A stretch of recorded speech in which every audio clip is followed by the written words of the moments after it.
Welcome back to the Select Committee on Victoria Planning Provision Amendments VC257, 267 and 274.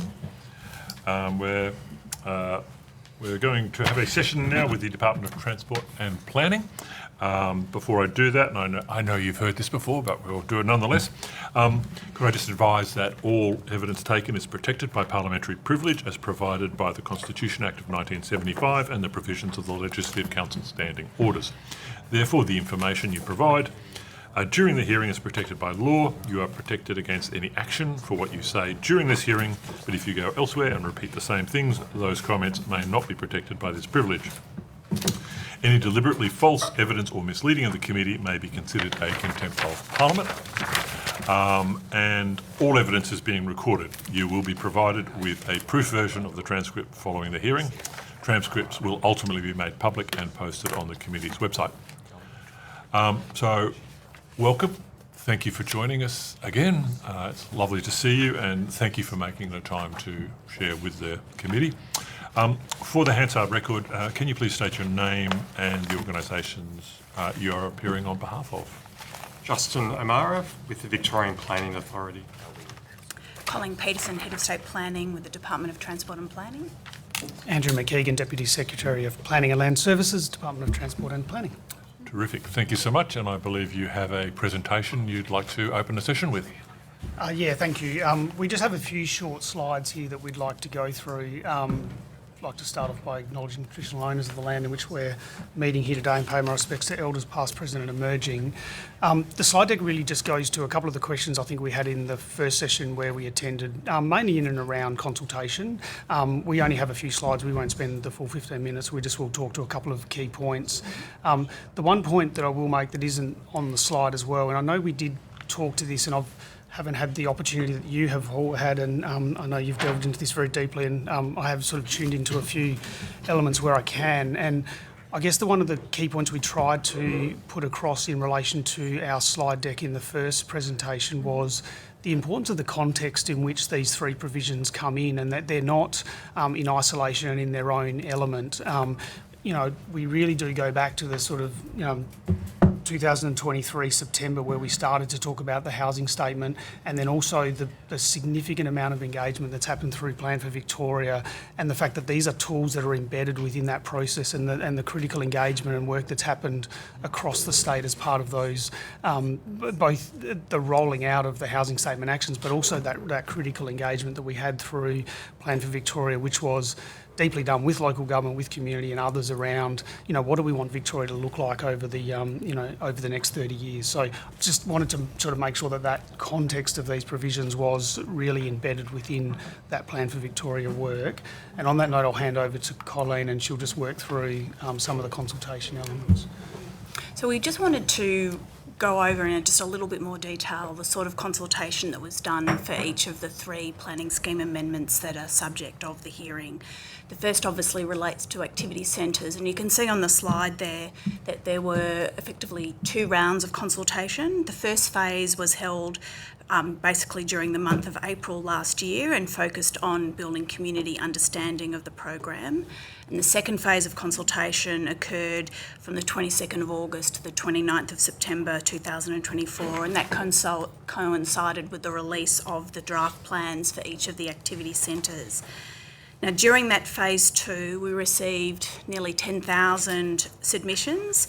That was nearly 9,000 survey responses, 1,100 written submissions. We had 12 community reference group meetings, nearly 125,000 engagements on the Engage Vic website.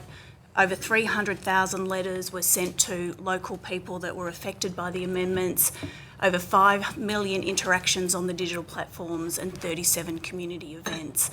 And you'll see there on the right, there's a number of key themes that came out of that consultation. And as Andrew said, that consultation was further informed by the extensive consultation through Plan for Victoria's engagement, recognising that there was also consultation for the draft structure plans in places like Epping, Campbell Junction, Preston and Ringwood. And I know in the session that we had 2 weeks ago, I think one of the committee members had asked me about what consultation happened for the Camberwell structure plan. So that structure plan started community consultation in September 2021, and there was a 6-week period of community consultation that was Excuse me, we'll just that resulted in the preparation of the Campbell Junction structure and place plan. The Boroondara Council sees that as the commencement of the consultation for the Camberwell structure plan. That was adopted in March 2004, so it took some time to work its way through the process. And the Campbell Junction structure plan began its consultation in late 2023 and also had a 6-week public consultation plan. And given the alignment of the core components of the activity centre plan for Camberwell and the Campbell Junction work that the City of Boroondara was doing, that does inform the consultation for the broader activity program. I mean, you can see here, as I said, that there's a number of key themes as an example of how the Phase 2 components responded to that feedback. You'll see there that we heard that the catchment area inclusion was under review and, of course, concern about heights. And the adjustment to that was around reviewing the periphery of the boundaries of the centres themselves and the walkable catchment areas, and the introduction of 2 parts within the housing choices and transport zone that effectively reduces the height the further that area is away from the immediate core of each activity centre. So just to show that the program did respond to community feedback. In terms of the centre itself, you can see here in the table that there were a substantial number of meetings held since February 2024. You'll see that Moorabbin tops the leadership board with 27 meetings. That reflects that that's an activity centre that is contained within 3 local government areas. But you can see that there was a good level, I think, of consultation with each of those local government areas, and that consultation is ongoing. We are still continuing to meet with those local government areas on a monthly basis. In terms of the townhouse and low-rise code, we consulted and actually invited every local government area in Victoria to actually participate in our targeted workshops and consultation process. 32 councils form part of that, and you can see they're listed on the board, 21 metropolitan councils and 11 regional councils. We also had a codification technical reference group, which I think you would have heard in our previous submission, comprised 8 expert industry practitioners. We had representatives from the City of Melbourne and the City of Mirrabek sitting on that group. That targeted consultation was held with stakeholders across the planning profession, focusing on practitioners who had key experience in res code applications and worked with it on a regular basis. And that included representatives from VPA, the Planning Institute of Australia, the Municipal Association of Victoria and the Architectural Institute of Australia, so broad representation. I think it's important to note, and there's been some discussion over this, I think, over the last few days, that while the amendment was gazetted on the 6th of March, given the significance of the change, it did not come into effect until the 31st of March. So there was a deliberate decision made by the government to delay the implementation of the new code by 3 weeks to enable for there to be extensive engagement and training with council as to the way in which the code was to be implemented. And I should say that the way in which the new code has been drafted is that it does largely replicate the previous Clause 55, so that planners and members of the community and industry generally were familiar with the way in which the standards were to be interpreted and applied. The main difference focuses around the deemed to comply process and the turning off of clause 65, for example. But the structure of clause 55 and the way it is to be interpreted and implemented across the standards remains quite similar, and that was a deliberate decision. In terms of the provisions themselves, I really just wanted to focus for the committee's benefit around increased certainty, the streamlined assessment timeframes, flexibility, and the proportionate response to the housing crisis. The code removes uncertainty, and you would have heard from a number of speakers over the past week or so about the importance of certainty, both for local government but also the community, in understanding when a standard is or is not met. So now there is clear certainty about what does or doesn't comply with the code. This provides landowners with confidence to invest and enter the market, but also provides clarity for the community about what is or is not an acceptable development outcome. You would have heard us speak before about it does provide, we think, a clear avenue for the streamlining of assessment timeframes. The current timeframe is 145 statutory days, and I think we need to be clear that's statutory days. In real terms, that's probably around 7 or 8 months of actual time that it takes to get medium density housings approved on average. With the new code, we see there's no reason that that can't fall back within the maximum statutory period of 60 days. And I think that measure of the length of time that it takes for a planning permit to issue is a fairly indisputable sign that the previous system was not working, where it was more than double the statutory timeframe. In terms of flexibility, the standards do provide for alternative design solutions, and importantly, where a standard is not met, the Council's planning policy framework, as relevant to that standard, are absolutely turned on. It becomes an important component of the decision-making framework and enables there to be a broad range of decision-making with regard to areas of non-compliance. And the government says that this approach is a proportionate response. It not only reduces the administrative costs and resources required by the responsible authority, and yes, we do accept that in the very short term, there is an additional burden placed on councils as they get their heads around the code and learn how it works.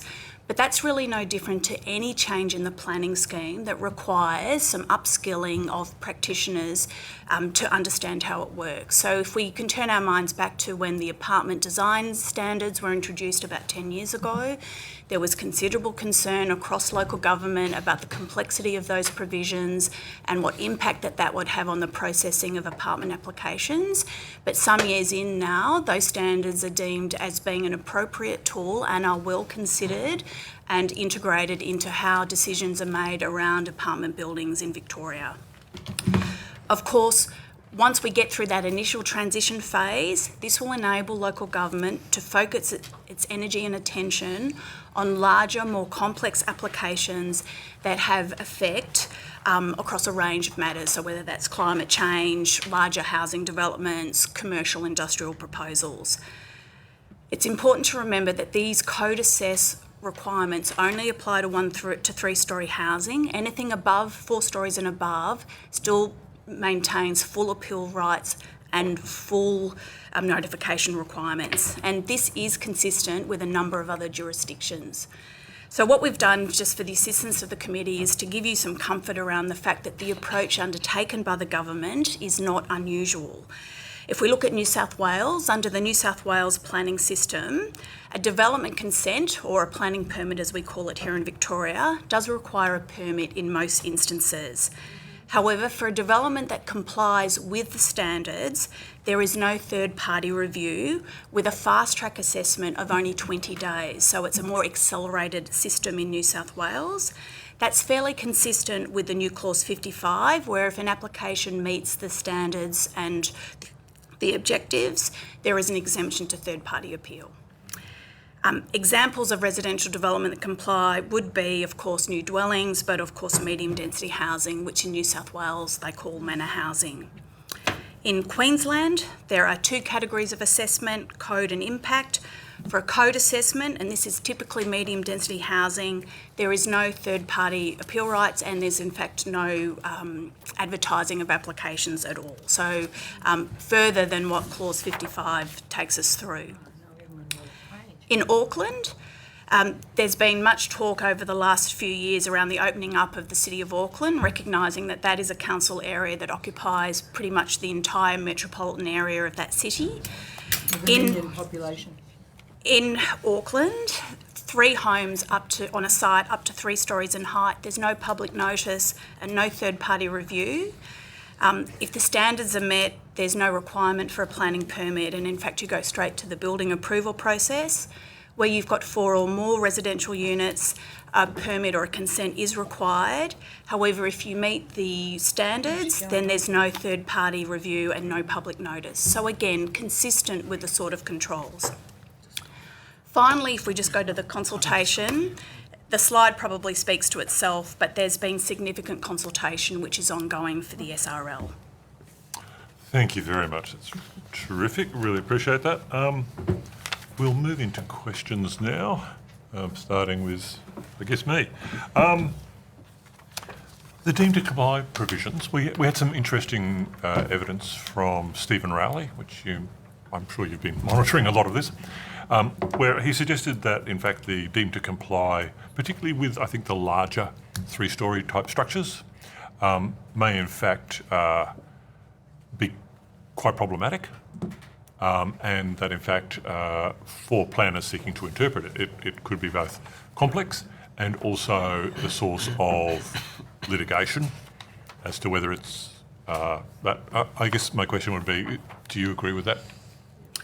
Quite simply, no. The standards around how a building is assessed, the building envelope is assessed, is very consistent with the previous provisions of clause 55. So how you calculate a front setback, a rear setback, the side setback, the site coverage, all of those tools remain consistent with how Res Code was written 3 months ago. So in terms of how the standards and the tool will be implemented, I see is very consistent with the way in which it's been done for the past 20 years.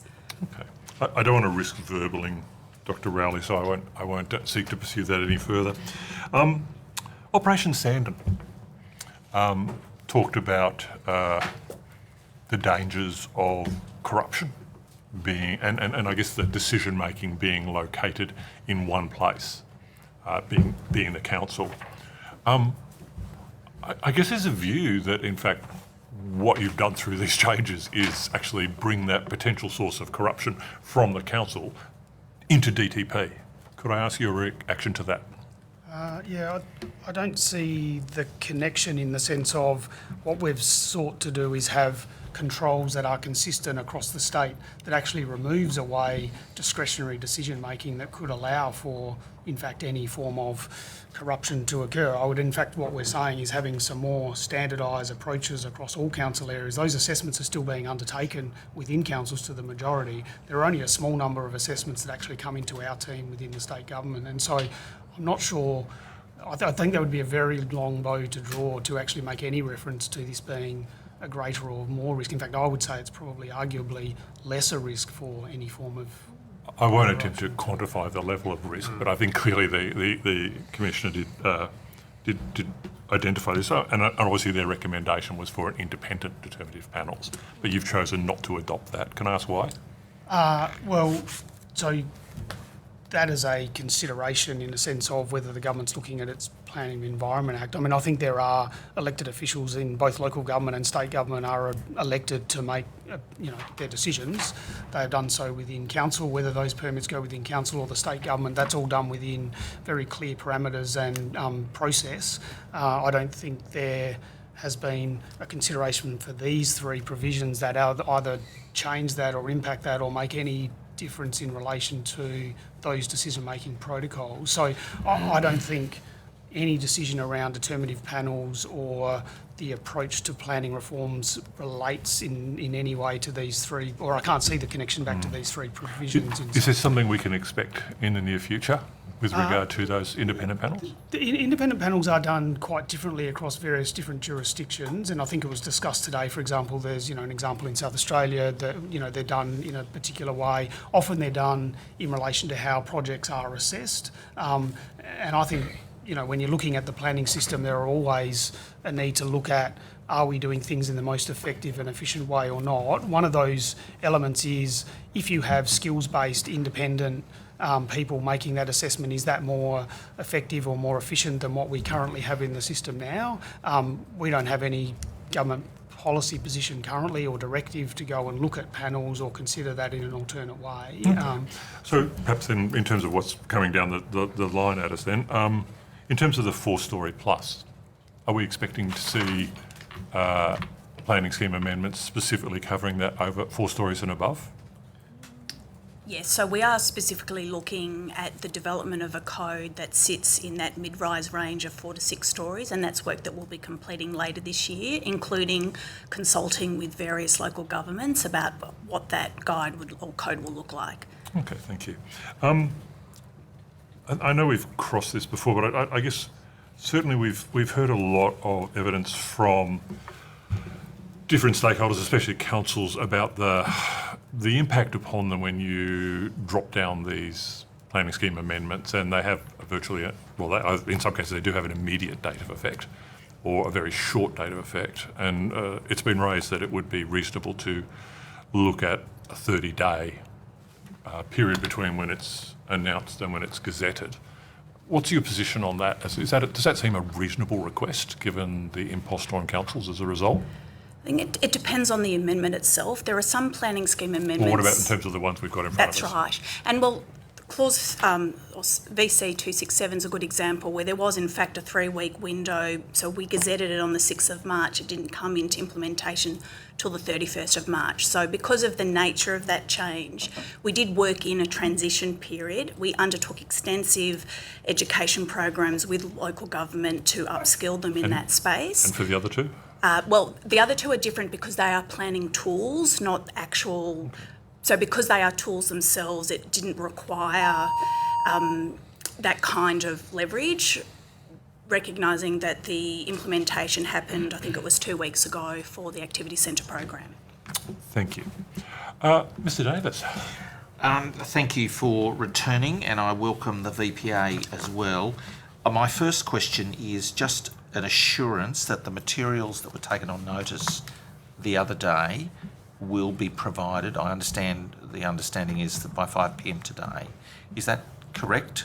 So we've been through all of those materials. There are 2 matters, so we will have all of those in by close of business today. There are 2 matters that, as this committee would appreciate through the Department of Premier and Cabinet protocols, we need to check in through the Minister's office around executive privilege and the matters in relation to those 2 documents. But all of the other documents will be... those 2 documents are the ministerial approval document for the VC amendment and infrastructure modelling to support the 10 activity centres. So those 2 documents will need to go through that process, but as you can appreciate, all of the rest of the material will be provided by... Well, I really am very troubled to hear that. We're noting our short time frame. We don't... Short time frame? Okay, I'm just making... So I'm putting on record that I'm troubled on this, and, the government guidelines are actually of no relevance to this committee, actually, really. We want those documents, and I can't be clearer than that. I appreciate that, and they are relevant if to me, necessary, we maybe do need to subpoena them, and that's the first point. The second point is the advisory committee material, and we did talk about this the other day. All of that material that we asked for there will be provided, I'm hopeful. So that's all within the material. No, that's good. Now, the community reference groups that operated for some of the large precincts, who chose those members? I'm happy to talk to that. Because the VPA took charge of it, as I understand it, yep. Well, I should clarify that. So to help give some context around my responses and where I may direct colleagues in DTP to provide a response as well, the role of the VPA in the Activity Centre program was as a service provider to DTP. So DTP, Department of Transport and Planning, were the lead agency for the Activity Centre program. The VPA role was focused on delivering the spatial plans, or what are now known as the Activity Centre plans. We were involved with DTP in the community engagement activities, including the community reference groups, which DTP So who led. chose them, members? I understand that it was a EOI process, expressions of interest process, open to anyone to Did the to minister apply have a for. role? I don't know because I wasn't involved, Mr. Davis. You might know. I don't think so. I don't think so, but I would have to take that on notice. And then the chairs of those committees, who chose those? Once again, Mr. Davis, I wasn't involved in that process. The minister didn't make that choice? We'd have to take that on notice. Yeah. Surely between the two of you, you must know. I'm happy to take that on notice. I don't have that information in front of me, but I'm certainly happy to take it on notice. I be unlikely. It would be don't unlikely. frankly believe you, but leaving that aside, we'll move on. The next point I want to ask is the VPA. You did have a service role, and I understand you've done some modelling on heritage impacts, on heritage areas. We haven't undertaken any modelling on impacts on heritage areas. What we have done is in response to the Phase 2 community engagement process, as a result of the feedback on concern around potential impacts to heritage areas, as Colleen mentioned before, have been changes to the final gazetted GC 252 amendment in relation to heritage area precincts. So whereas previously areas that were closer to the core of the activity centre, they may have been proposed to be within the 5 to 6 maximum building height limit. Well, that'll depend on the size of the land. They won't it? have now been included within the lower housing choice and transport zone maximum building height limit, which is Right. 3 to 4 maximum stories. And to your point, you rightly point it, the size of the land determines whether or not what the maximum building height is. So for areas for land that's in heritage precincts, for it to even to be considered at a planning permit stage, for it to be a potential 4-storey outcome, in addition to the heritage overlay considerations, the land needs to be minimum 1,000 square metres Yep. and minimum One large 20 block. minimum 20 metres street frontage, which is a very large block of land. And there's a lot of them. But let me just go further. I am told that you modelled specifically the impacts of the zones on heritage protected areas. So what we have done is you'll note that there's dwelling projections for each of the activity centres. So if I take, for example, Camberwell, which has a number of heritage area precincts, we have factored in the reduced development potential in those heritage area precincts, and that in that dwelling projection, additional dwelling projection of 7,500 dwellings. So that's what's been But you've modelled. actually, I'm told, factored in the fact under these rules that there will be some heritage sites that are removed and built upon. We have not modelled the removal of any heritage area precincts. What we have modelled. No, that's not the same thing. So you've got layers, and actually the outcome, in fact, is that there will be sites that have some heritage protection or layer on them, various state and local arrangements, and some of those will no longer have the heritage structure on it. There will now be a 3 or 4-storey building, or perhaps 6 in some areas. I'll go back to my earlier response. What we've modelled is the reduced ability for places that got a heritage area precinct overlay on them for accommodating increased dwellings. Will you provide all that modelling to the committee, I'll please? take that on notice, yes. The answer is yes, thank you. We'll leave it there. Thank you so much, Mr. Davis. Thank you, Mr. O'Meara. Mr. Batchelor. Thanks, Chair. Welcome back. Good to have you back. Had a lot of evidence since you were last here about the effects of Clause 65 being effectively switched off as the evidence that we've given to, and therefore a whole lot of considerations in proposals for new developments aren't required to be taken into consideration. Just wanted to clarify some things about the application of the rules as they existed prior to these new changes coming into effect. So in effect, what the existing rules were prior to these set of changes with respect to the application of Clause 65 to certain types of development. It's my understanding that not all developments, particularly not all one dwelling on a lot developments on lots of over 300 square metres, required a planning permit under the Res Code. That's Is that correct, right? yes. So there would have been quite a significant number of developments that were occurring across metropolitan Melbourne and Victoria where they're developments of one dwelling lots on 300 square metres and above blocks of land, so not significantly, moderately sized blocks of land, where planning permits weren't required and the list of considerations in Clause 65 weren't required to be taken into consideration, therefore. Would that be That's accurate? correct. Because a planning permit's not required, there's no part of the planning scheme that is triggered, so they simply move to the building permit process. So the list of factors that were given to us in evidence as being important to be considered as part of that process, like flood risk, for example, how are they taken into consideration?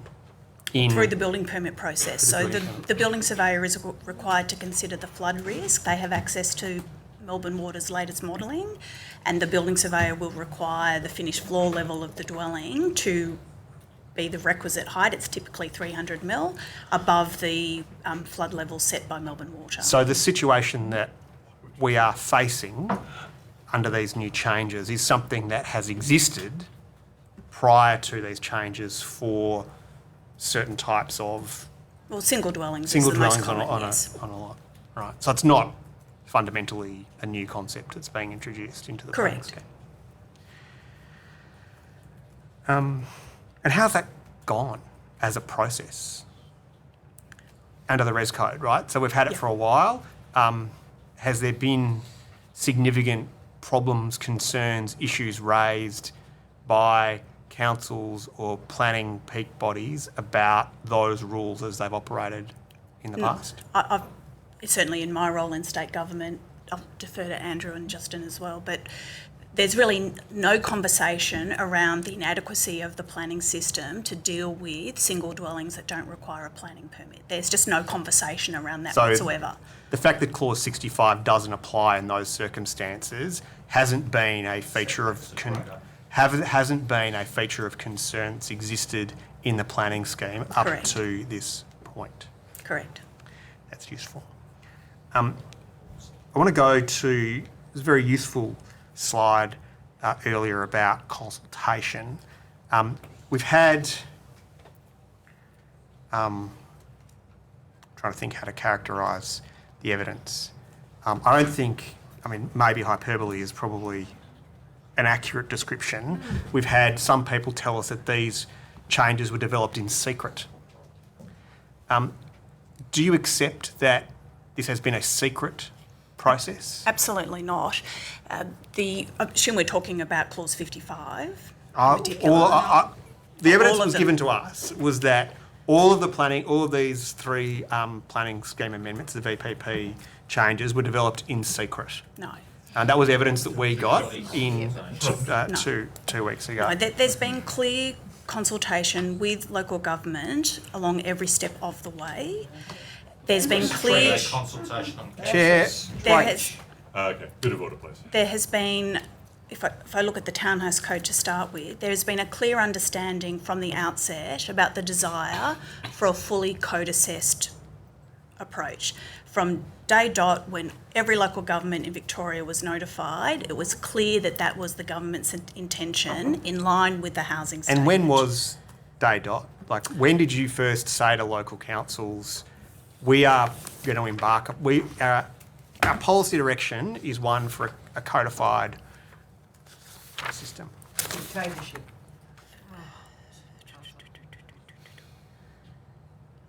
I think it was in February last year. So February last year. Yeah.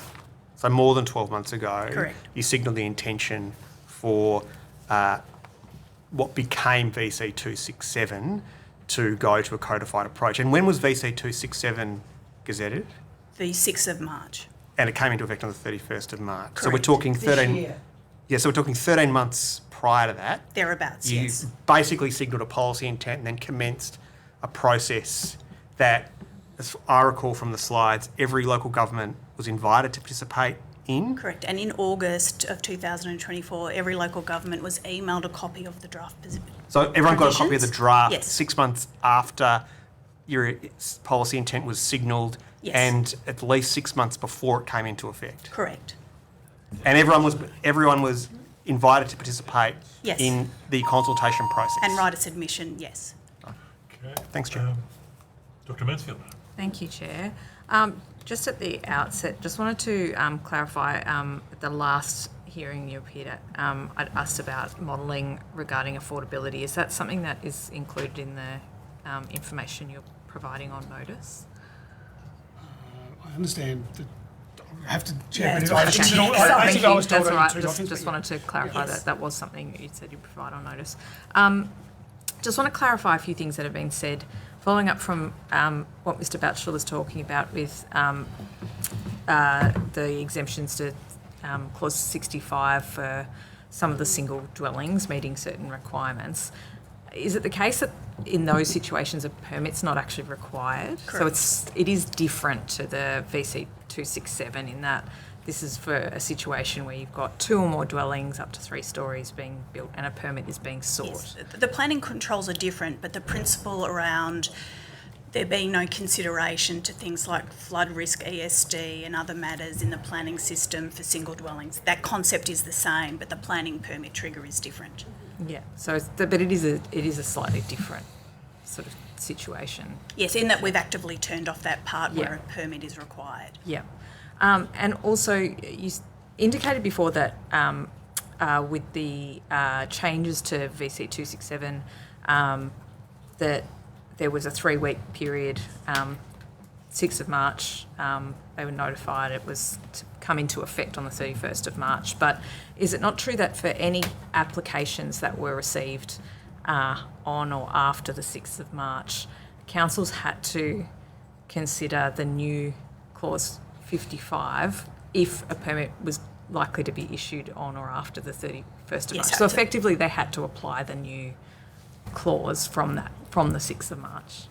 Yes, recognising though that there was a 3-week period where the provisions would come into play and that a typical council process would take 3 to 4 weeks for an application to even reach the public notification stage. But they essentially had to apply this new framework from that point and advise applicants and others that would be the case. They had to essentially.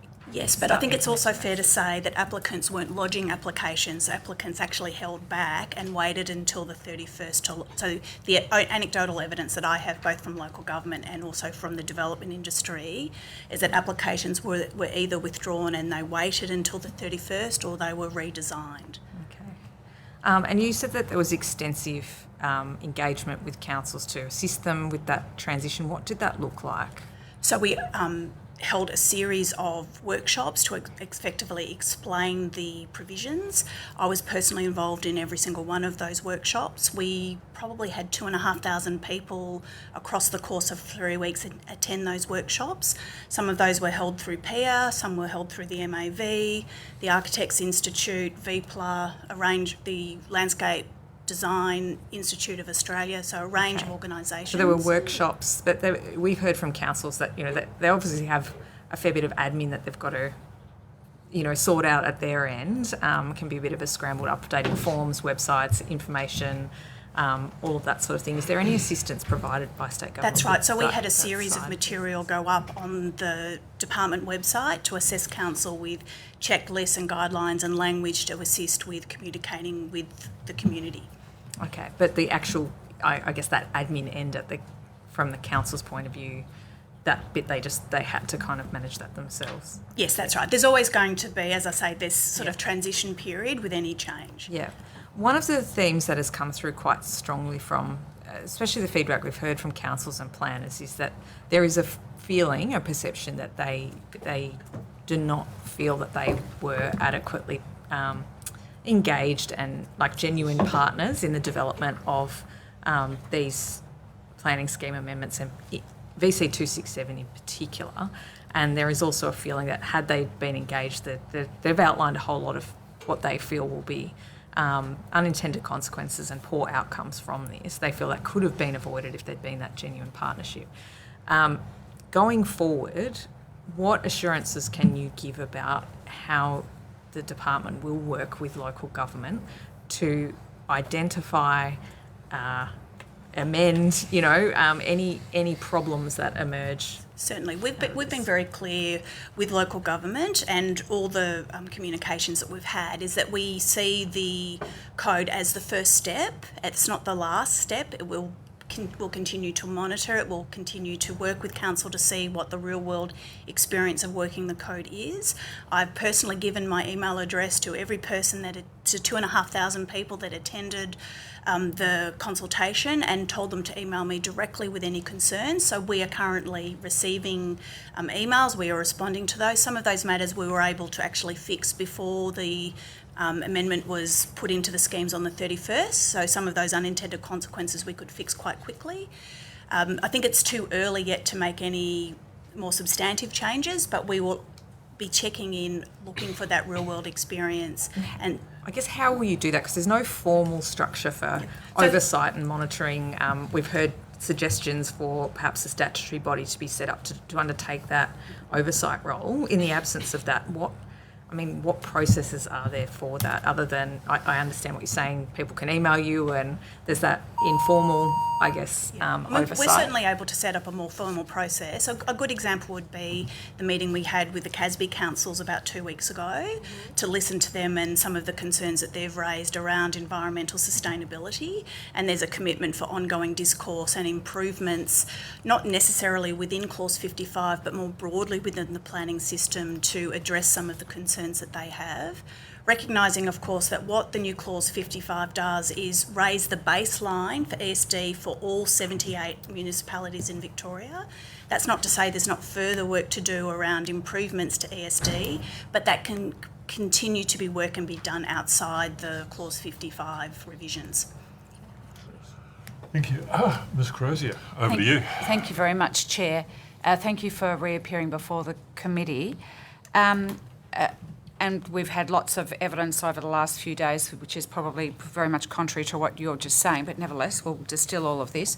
Can I go to Mr McKeegan? Operation Sandon has been mentioned on a number of occasions, so I'm just wanting to understand, what are the governance arrangements within the Minister's office to track and record approvals?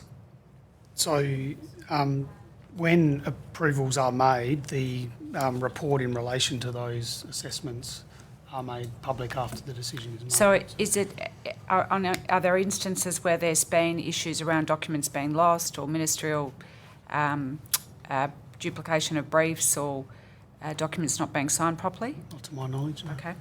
Can I also ask, in relation to that EOI process in the community reference groups that have been mentioned, and I think there was a predecessor, Natalie Reiter, who was overseeing the activity centres. Is that correct? The Deputy Secretary? That's correct. Yep.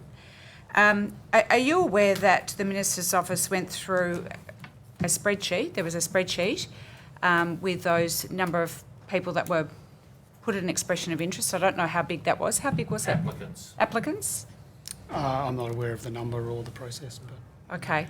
But are you aware that there were, within the Minister's office, that spreadsheet and those applicants' names went through and people were removed from the CRGs? I wasn't involved in that process, so no, I'm not You're not aware? No, I'm not aware, no. You're not aware? I'm not aware, I wasn't in that. Concerned about it?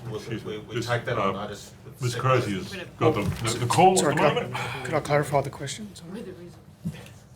Well, these are issues because the community have been very concerned around the reference groups who have been on it. We know that Labor MPs were chairing it. Mr Davis didn't get an opportunity or wasn't possibly aware of the process. We weren't informed of any of this, and I'm concerned that there were community members removed from that spreadsheet. So I'd love to have a list of the entire spreadsheet if the committee could have that, please. I want to just go to the issue, Ms Peterson. Are you aware of the decision 1045 Burke Road, Camberwell, Yes, I am. right? You understand that the council refused the development for 33 apartments because of a heritage overlay? Yes. Yep. And that VCAT overturned the decision and the Supreme Court also sided with VCAT? Yep. The decision, as I understand it, then weighted the heritage considerations with planning and housing growth. So that's what the decision came down to. But at the last hearing, Ms Peterson, you said that the heritage decision gets made first. That's right. There's a threshold issue around heritage. But before the rest of the development is considered. So in this instance, that didn't happen. So the heritage overlay effectively is meaningless and doesn't guarantee protection. That's correct, isn't it? Well, there are no guarantees because the controls aren't mandatory. They're performance-based. I think we need to acknowledge that the decision at 1045 Burke Road is probably the only instance that I can think of where a planning it's a precedent. It's a precedent. That it is one application out of thousands where approval has been granted to demolish a heritage building in favour of the provision of housing. So that decision is an outlier, and I don't think that the government or the community should fear that decision in terms of what it means for the broader implementation of housing through the housing choice and transport Exactly zone. why we are having this, because of the concerns, and Mr Davis has consistently asked around the heritage implications. The community, the councils, they don't feel they have any control or believe what you're saying, quite frankly, because of the way this is doing. So I would put that on record to say that there is a precedent here, and that you've just said that In planning, every case race is based on its merits. So there's no legal precedent within the planning decision-making framework. That is one application where, on balance, the tribunal and the Supreme Court... has actually a precedent. Mr Davis? it's all right. I'm happy for him to But raise it. based on the merits of that particular application. So that does not, on the face of it, mean that, and if that was the case, we would have seen broadly much more development seeking the demolition of significant or contributory buildings in heritage areas, and we just simply have not. But with the government's plans, that all of these areas will be at risk. All of these heritage overlays will be at risk. How will they? I just simply have to disagree with you. Well, how are they possibly going to be assessed on an individual basis, given the government's plans and given the government's massive targets, where they have said that these large swathes of areas are going to be affected, where there's this heritage overlay that impacts so many of this? Every planning application is assessed on its own individual merits. What, and none have got lost in the minister's office? How can we be sure of that? That application had nothing to do with the Department of Transport or the minister. No, I know, but there are massive issues amongst this process, and I frankly side with the councils and the MAV who have given excellent evidence in this hearing. Okay, I think we'll take that as a comment. Thank you so much. Ms Watts. Thank you all for being here, and especially to those that have returned. It's good to see you again. I have certainly reflected on the evidence that we've heard over the last couple of days, particular to VC267 and concerns about neighbourhood character with respect to townhouses. I would like to hear from your perspective about V6267 and the specific standards within that go to neighbourhood character. So there are 8 standards and corresponding objectives within the Townhouse Code that specifically seek to measure and respect neighbourhood character. So they relate to front setback, fence height, side and rear setback, building height, site coverage. Is that the solar one in that? No. Site coverage is just the maximum area that the footprint can take. Sorry, I'll just have to go to the actual clause to get the others. Tree canopy objective. walls on boundaries. Yeah, so they are the 8 in total. I think perhaps in relation to the issue of tree canopy, as part of plan for particular, I was going to have a follow-up question about tree canopy because that's come up several times today and yesterday. So there is a commitment under Plan for Victoria to include a separate planning permit trigger that will mean that the removal of any tree more than 5 metres in height will require a planning permit. That's right. Existing trees more than 5 metres. Correct. And that will work in addition to the provisions of Clause 55, and that will affect most land in Victoria. Not there now, though. So what's the plans for that again? Could you be clear on? So it'll be a separate, it's most likely to be a separate planning permit trigger. So it means that it will apply to other forms of development, not just medium density housing. Not just me. Okay, that's lovely. Thank you. And in the Townhouse Code, we've certainly got some ESD standards that I wanted to go to, particular to having them introduced really for the first time. What really are the benefits of this? Because we are hearing from councils that have all got their own perspective on ESD, and there's that group of councils who have an acronym that are CASB. What does it mean for certainty in terms of Victoria and the environmental design standards? Can I just make a general observation? Yeah, to start please. with, and then I'll hand over to Colleen for the detail around that. One of the opportunities we're working through when you look at this from a Victoria-wide perspective, and I think even one of the councils acknowledged that today in their session. We had developers working across multiple areas. Yeah, so our aim is to try and lift that baseline and ensure that those elements are put within this. We appreciate that there are a couple of councils that are leaders and have done a lot of great work, and we continue to work with them and make sure that we can take on board that. But I think it's critically important that we also make sure that we can lift the bar and bring some of the other councils along to a standard and a statewide position on that, so we don't have a different approach in every individual area that's slightly different. So I think that's the approach about bringing that up. So I think that's a really important starting point, and then if there's any other additional things you'd respond to, Colleen. Well, the approach has been, as Andrew has indicated, to raise the baseline. So for all 78 councils in Victoria, there is now a minimum best practice for achieving sustainability in buildings, including energy systems. And that works in concert also with the building regulations, which then require a 7-star energy rating. So will for there be, dwellings. in fact, more environmental standards in this code than there was before? Yes, there are. And if it's revoked? And if revoked, what will that then mean for environmental standards across? Well, then we'll go back, presumably it would go back to the old provisions of Clause 55 and a number and of these those councils standards. that you just spoke to, they'll then... Well, for the ones that don't have planning policy around ESD, the standard will drop. How many of those have we got? Oh, it would be probably about 60. Of 79. Yeah, I think there's about 20 councils that have ESD policies of reasonable depth within their planning schemes. Okay. So we've got potential for 60 councils to essentially go backwards on environmental standards. Correct. Right. That's a pretty damning future.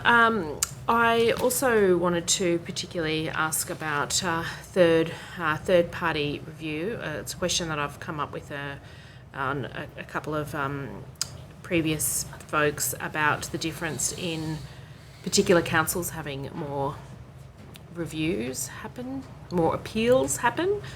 So I'm keen to understand what it would mean then if we were to have revocation around repeals and appeals. We're going to have more things going to VCAT if Oh, absolutely. more delays, Yes, that's less right. housing, That's right. less homes being built.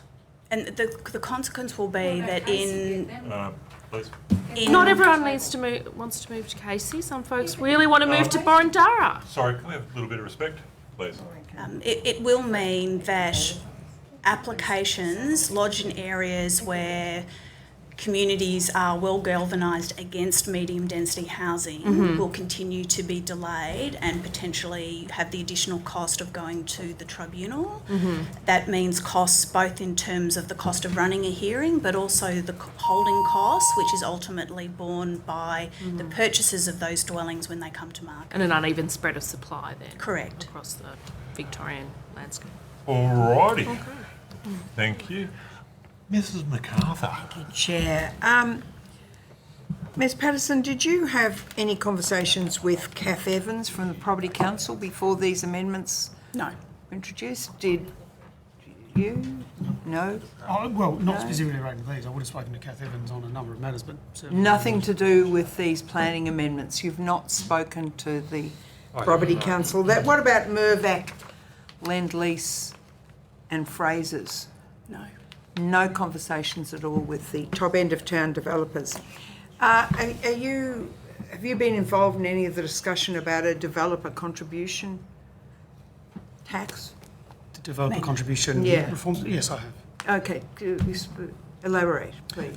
So I think it's safe to say that in Victoria we have a well-established development contribution system already in place, and there's ability for local governments and councils to apply those tools as they provide fit. The Premier made an announcement that there was a need to look at all of those regimes of infrastructure contributions and consider if there's a more streamlined or alternative way to do that. And there was a forming of a committee to come together to provide government advice in relation to whether those schemes as they currently sit Who was on that committee? Can you tell us? Yes, I can get you the names. Oh, of all. good. So it was a combination of local government members. So we had a number, I think it was 3 or 4 different councils. We had representatives from the UDIA. We had representatives from HIA. So you can take it on notice and give it to us? Yeah, happy to give you the names Good. of those people. Yeah. So that would be another impost on developers because they're already subject to about 15 taxes, which is half the reason why all the developments that have been approved by local government, even though you say you've got to streamline the process to speed up the process, yet we've heard from the councils who've said basically 90% or more of their applications, the permits have been granted within the time frame, but they're not going to market because, of course, the costs are too high due to all these taxes, etc. So I guess to start with, certainly and saw some of those remarks, and I don't think we've ever indicated that local government isn't doing their fair share of the lifting of the work. In fact, I think in our first presentation we did talk about a whole range of market conditions that are the job of local government and state government is to produce supply and have an accountability of that application process, and so certainly don't and haven't pertained to at any point in time say that the local government were delaying that. But specifically back to infrastructure, we already have existing regimes by which fair share contributions by developers and others are able to be contributed towards infrastructure. I think we've heard all the way through this committee that we can't have this growth in these locations without having the infrastructure to be able to deliver it. It was a very clear message we got through Plan for Victoria. It was a very clear message we got through the Activity Centre program. All we were tasked to do was to say, does the existing frameworks and legislation that we have now in relation to infrastructure enable local government, state government and a fair contribution from those that are benefiting from that infrastructure and ability to pay for that and enable that infrastructure to be delivered? So that was the process by which I wouldn't necessarily couch it as greater and more or change in the sense of the way that's done. We have an approach within our growth areas which is slightly different to our other council areas, and we need to make that process as consistent and equitable as we possibly can to ensure we can roll out that infrastructure. So why would there be effectively probably thousands across the state of houses that could be built, or dwellings, they might be apartments, they've been approved by council, but they're not going to market? Why would that be the case? I think that would be the case because we have some fairly challenging market conditions for those individuals at the It would moment. have nothing to do with all the taxes this government's applied? So I think what it has in relation to a number of people that we speak to within the sector, there were, I think it was 12 successive increases in interest rates. There was, consideration in relation to the cost of labour and providing those services. I think there's a whole range of market factors that would lead to, some supply being slower than we would like. I think there are certain elements with industry that we deal with are saying that they would still like to get permits there ready so when the market does turn they're able to construct those homes. But again, planning can only go so far, and I think I agree with where local government was saying that, and I don't think we've ever stated that we can do greater than other than create the supply and the opportunity. And I would argue Well, that we- those we- market conditions are ones that are challenging for the industry at the moment to be we able know to that deliver. nearly 50% of the cost of a house is taken up in taxes, charges, regulations, and all the various tapes that are applied.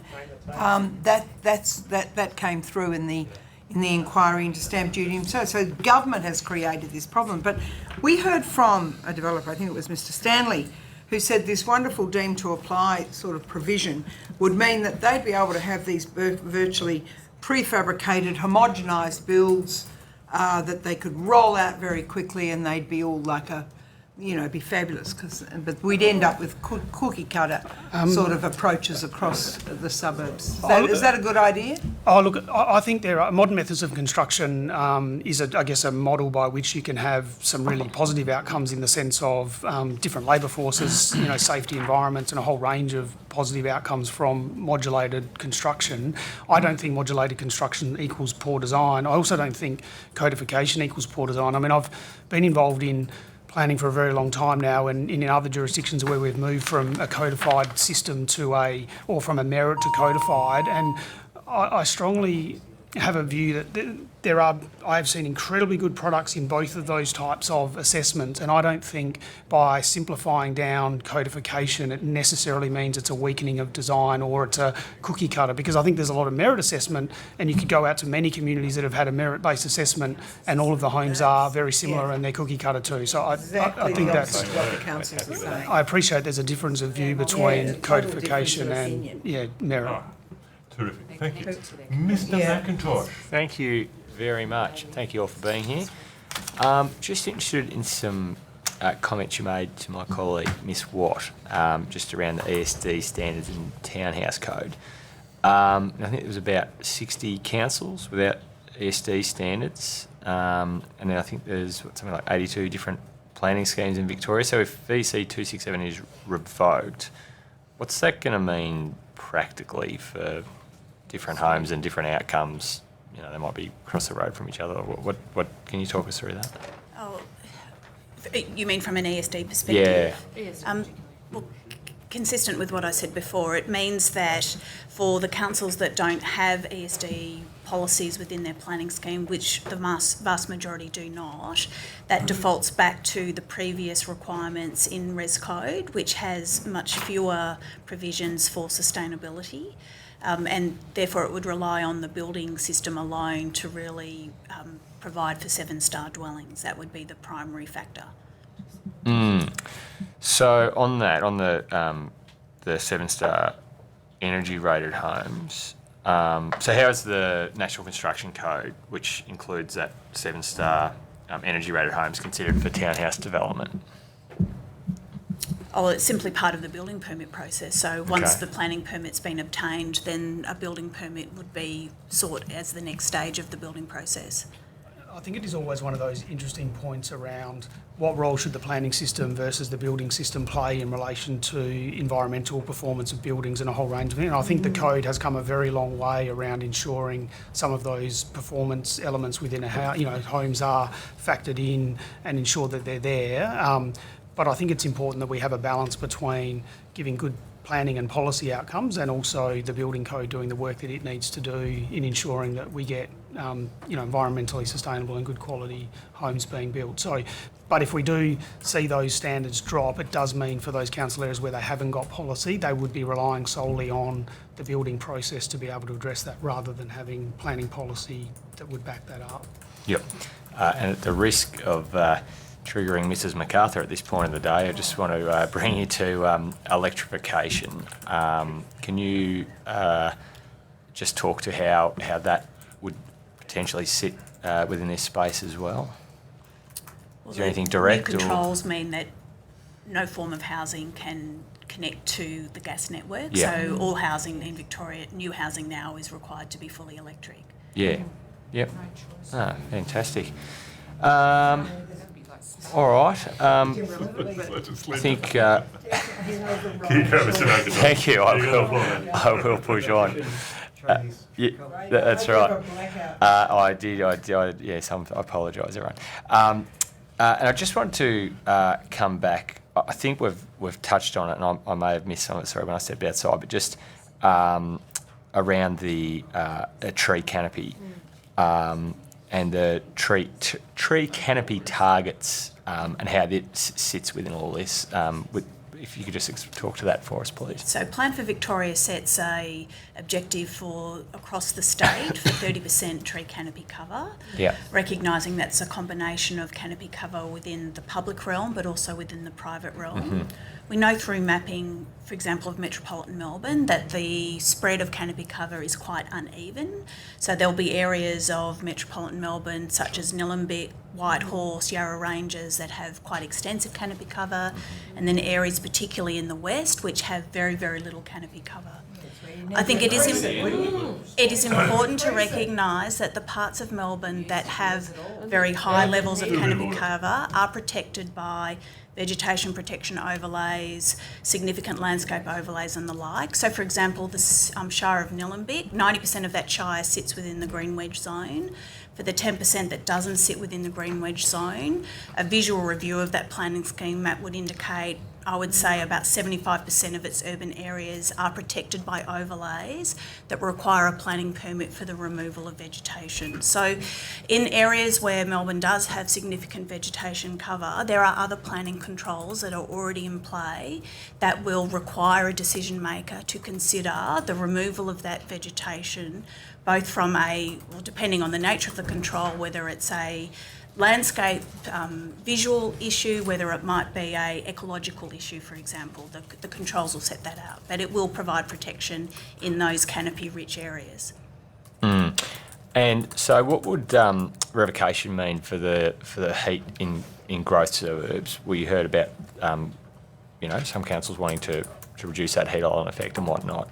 Well, it means that particularly for the areas that have less tree canopy cover, so we're particularly talking the northern and western suburbs of Melbourne, it means that there be no planning control or policy requirement at this stage that would require that tree planting to occur. Yeah. Okay. All right. Thank you, Chair. Thank you all. Oh, thank you, Mr. McIntosh. We've got a few minutes left, so we might just have a bit of speed dating questions. And I'll kick it off. I want to return to the question of flood levels and where there's a LSIO potentially pending. Given everything we know about the shortage of private building surveyors, a lot of really controversial decisions and often very poor decisions coming out of those private building surveyors, and I really don't think I'm pushing the boundary here in saying that that's a reasonable caricature of that group. To my mind, it's utterly staggering that you would suggest that you create a defect where council can't consider and take into account that pending LSIO, and you put the faith in private building surveyors and the construction code. I'm just at a loss to try and understand how that is any way other than creating a stuff up and then coming up with a second best answer. So it's really about the development industry working in concert with council but also with their building surveyors. So particularly in the instance where there is a pending planning scheme amendment, it will be widely known that flooding is an issue in that particular area.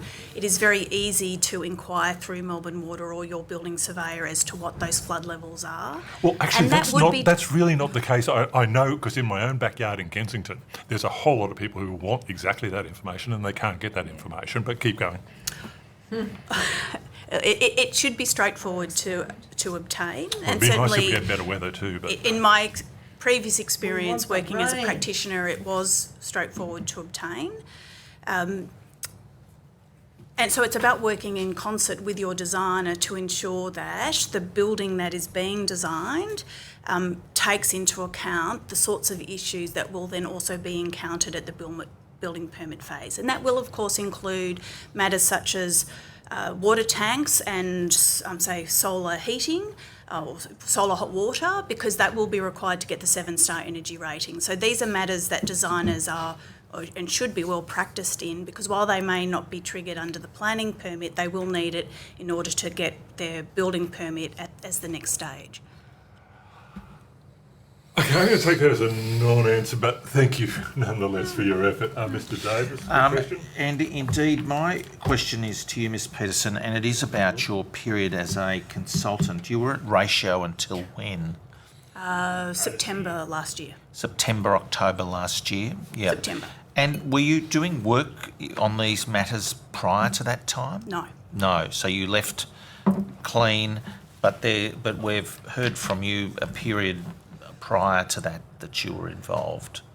I was a representative, I was a board member of VPLA, and I was a participant in the workshops for the Res Code review. I attended 2 workshops as a VPLA representative. Right. And you've now left Ratio and you're employed in the department, is that? Correct. That's all right. I just wanted to understand that, and there's no arrangements that Ratio has with the department on any of these issues? No. Any delivery of consultancy work or? No. We have very clear confidential processes. I'm just trying to understand that. I want to just finally come back to 252, GC 252, which, as we discussed the other day, has been very recently gazetted. Now, do you have a document that lays out the how you arrived at all the various individual, because it lays down scheme by scheme. Do we have a document that lays down how you arrived at those decisions? Or maybe it's the VPA that did this, is that? So the Department of Transport and Planning led that process. The VPA had input into the final amendment documentation. So are we hearing from the department then? Take that on notice. Yeah. So is there... Okay, we're going to take that one on notice, and I'm going to hand it over to Dr. Mansfield.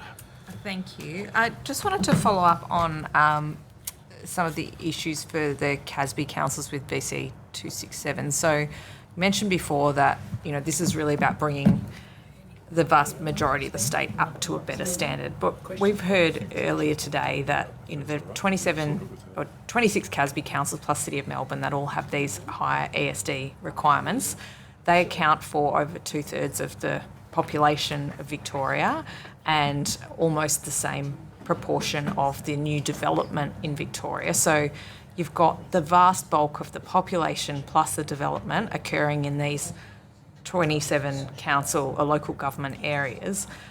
So is it not true that this new ESD standard that's lower than what these councils require is actually bringing the vast majority of the development and the population that's affected by that Well, if you look down? at it in terms of, sorry, I wasn't aware Yeah. of that statistic around the focus of population growth. So and development as yes, well? Yeah.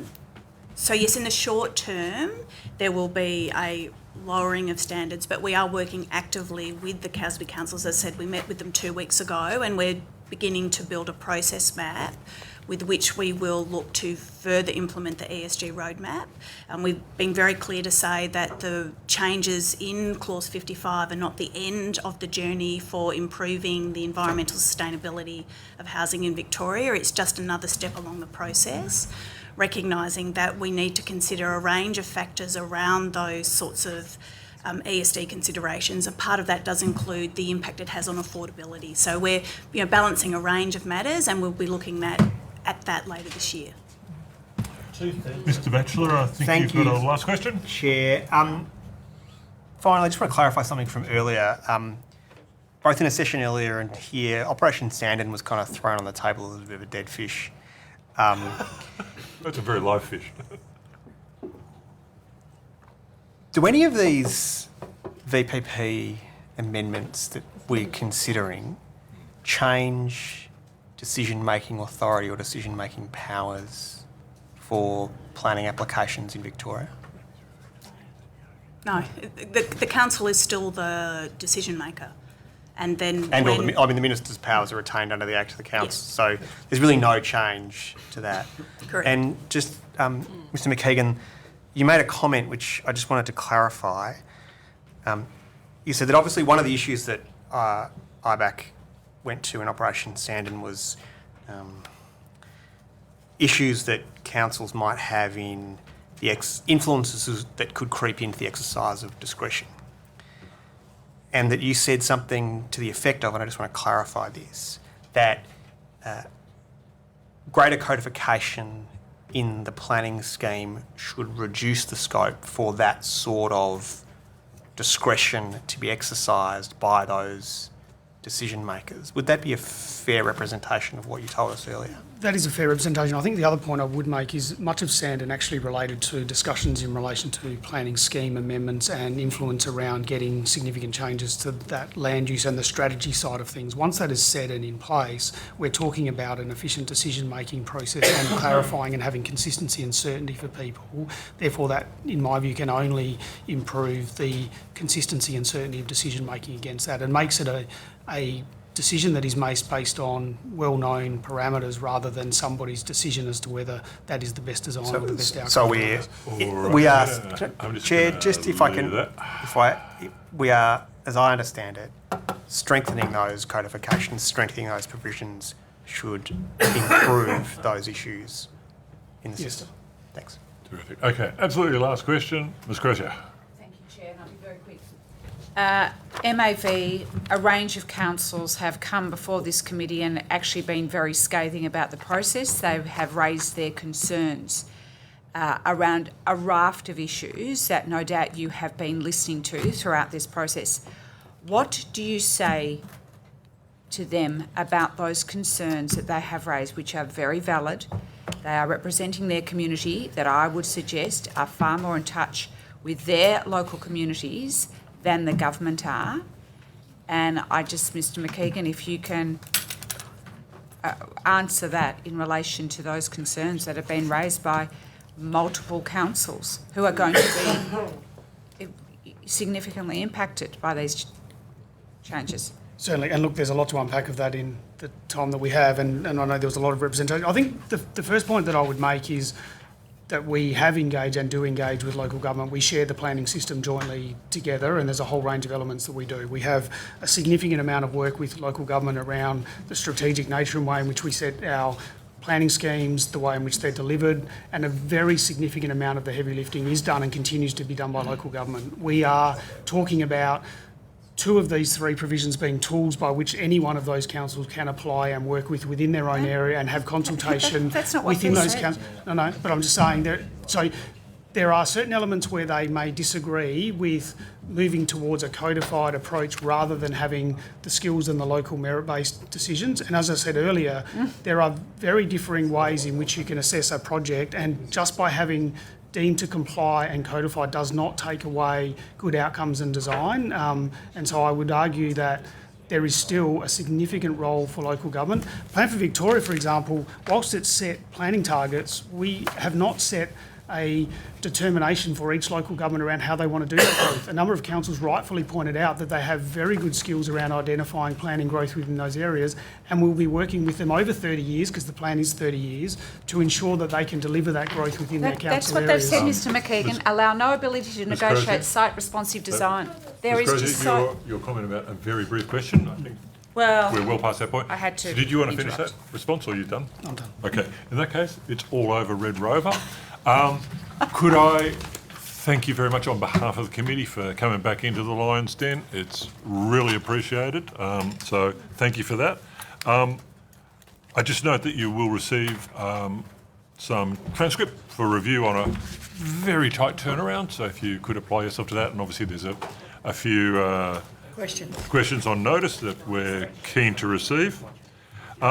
With that, on behalf of the committee, could I thank everyone who has participated in the hearings over the last 3 days? Can I thank our fabulous staff in the Secretariat who have worked their proverbials off over the last, incredible, I don't know. I think it feels like about 2 years, but anyway, I know it's only been a week. So thank you very much, and with that, we will end the proceedings, and that's the last sitting. Thank you so much.